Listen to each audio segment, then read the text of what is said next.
এই 16 জুন গণতন্ত্রের কফিনে শেষ পেরেকটি ঠুকিয়ে দিয়েছিল স্বৈরাচারী শেখ মুজিবুর রহমান সরকার। এই দিনটি এমন একদিন যেদিন বাংলাদেশ ছিল সংবাদপত্রবিহীন একটা দিন। বলা হয় 4টি সংবাদপত্রকে সব বন্ধ করে দেওয়া হয়েছে, না, কোনো সংবাদপত্রই সেদিন ছিল না। 4টি সংবাদপত্রকে ওই দিন নতুন করে লিখতে হয়েছিল, যেমন ইত্তেফাকে লিখতে হয়েছিল প্রথম বর্ষ প্রথম সংখ্যা, অর্থাৎ সব বন্ধ করে দেওয়া হয়েছিল, আবার নতুন করে 4টাকে অনুমোদন দেওয়া হয়েছিল।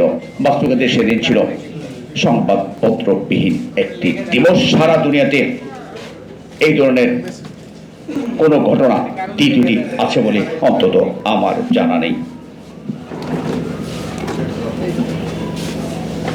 এটা ছিল সদ্য স্বাধীন বাংলাদেশ, যে দেশে 30 লাখ মানুষ গণতন্ত্রের জন্য, দেশের স্বাধীনতার জন্য, সার্বভৌমত্বের জন্য জীবন দিয়েছিল। সেই দেশে দাঁড়িয়ে এমন একটি সিদ্ধান্ত 30 লাখ শহীদের রক্তের সাথে চরম এক বিশ্বাসঘাতকতা ছিল।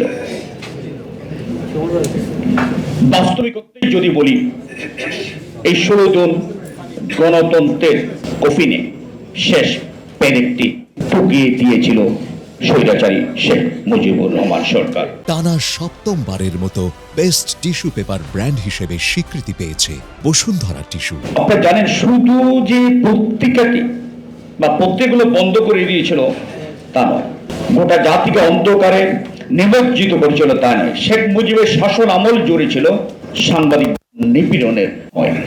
আপনি এই যে বন্ধ করে দিলেন, তিনি সংবাদ সত্যটা জানতে না পারেন, দুর্ভিক্ষ হচ্ছে, আসে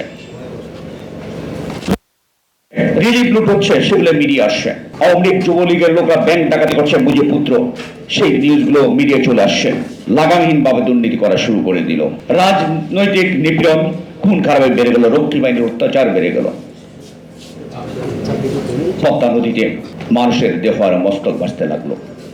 শুধু পদ্মা নয়, সারা দেশের অবস্থা ছিল এরকম। অসংখ্য সাংবাদিক সেদিন বেকার হয়ে পড়লেন, গণতন্ত্রহীন হয়ে পড়লো সেদিন বাংলাদেশ, কারণ মিডিয়া তো কিছুই আসছে না। এটি কি মুজিব সরকারের প্রথম অপকর্ম? না, ক্ষমতা গ্রহণের পরপরই শেখ মুজিবুর রহমান সংবাদপত্র দলনের সুপরিকল্পিতভাবে বিভিন্ন পদক্ষেপ গ্রহণ করে। এটা ছিল চূড়ান্ত পর্যায়। 1973 সালে the printing presses and publications declaration and registrations act করছেন। সংবাদপত্রের গলা টিপে হত্যার এটাই ছিল প্রথম একটা সোপান।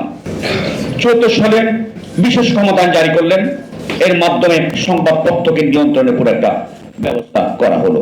অর্থাৎ গণমাধ্যমের ডিক্লারেশন দেয়া না দেওয়ার কর্তৃত্বটা পুরোটা মুজিব সরকারের নিয়ন্ত্রণে নিয়ে নেওয়া হলো। ভিন্ন মতের পত্রিকাগুলোতে পিটিও বাহিনী দিয়ে হামলা করা হলো, সংবাদপত্র অফিসে ঢুকে সাংবাদিকদের উপর নির্যাতন করা হলো। অসংখ্য ঘটনা। আপনার 1972 থেকে 75 সালের প্রথম কিস্তিতে তারা কি করলেন, অত্যন্ত অবমাননাকর ভাবে সরিয়ে দেওয়া হলো দৈনিক বাংলার প্রতিষ্ঠাতা সম্পাদক পতিত যশা সাহিত্যিক আবুল কালাম শামসুদ্দিনকে, বাংলা সাহিত্যের ইতিহাসে যার নাম চির স্মরণীয় হয়ে আছে।